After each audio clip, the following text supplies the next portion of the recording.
కడప నగరంలో పాత బస్టాండ్ దగ్గర నుండి వెళ్తున్న కేసీ కెనాల్ మురికి నీటితో చిలకల బావి, ఆగాడి వీధి, పాత కడప వరకు పిచ్చి మొక్కలు, చెట్లు పెరిగిపోయి కలుషితమవుతున్నాయని తెలుగుదేశం పార్టీ కడప జిల్లా అధ్యక్షుడు శ్రీనివాసులు రెడ్డి, కడప ఎమ్మెల్యే మాధవిరెడ్డిలు పేర్కొన్నారు. వారు కేసీ కెనాల్ను ప్రజలతో కలిసి పరిశీలించారు. కడప నగరంలో కేసీ కెనాల్ ఈ ఓల్డ్ సిటీలో పోతా ఉంది.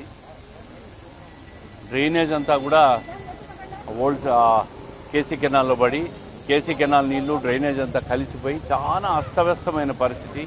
ఈ కేసీ కెనాల్ పరివాహిక ప్రాంతం అంతా చిలకలబాయి కానీ, అగాడి జంక్షన్ కానీ, పాత కడప వరకు కూడా చాలా జంగిలంతా పెరిగిపోయి చాలా అస్తవ్యస్తంగా తయారై పడి చుట్టుపక్కల ప్రాంతాల వాళ్ళకందరికీ కూడా అనారోగ్యం పాలైపోయి చాలా భయానక పరిస్థితి ఉంటే కేసీ కెనాల్ డివిజన్ నుంచి ఇప్పటికి దాదాపు ₹160 శాంక్షన్ చేయించి దాని డీసిల్టేషను, క్లీనింగ్ ప్రాసెస్ మా ప్రభుత్వం వచ్చిన తర్వాత, అదేవిధంగా కేసీ కెనాల్ అక్కడక్కడ గేట్ల దగ్గర లాక్స్, ఎక్కడెక్కడ షట్టర్లు పోయినాయి, లాకులు ఇవన్నీ కూడా తయారు చేసానికి ₹160,00,000 KC canal Nandyal executive engineer వాళ్ళు దీనికోసం శాంక్షన్ చేయడం జరిగింది.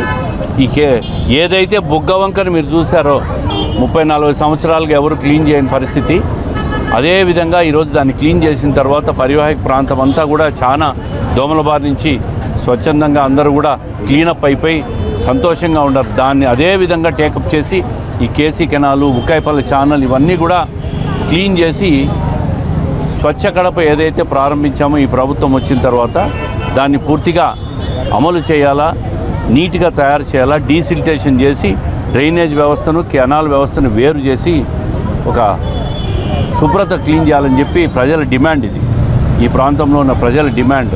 దోమలు పెరిగిపోయి డ్రైనేజ్ అంతా వచ్చి చాలా అస్తవ్యస్తంగా ఉంది. దానికోసం అని చెప్పి ఈరోజు వచ్చాం, చూసాం. తప్పకుండా ఈ కేసీ కెనాల్ అంతా కూడా, ఈ ఓల్డ్ సిటీలో ఉన్న కేసీ కెనాల్ అంతా కూడా క్లీనింగ్ ప్రాసెస్ ప్రారంభించాం.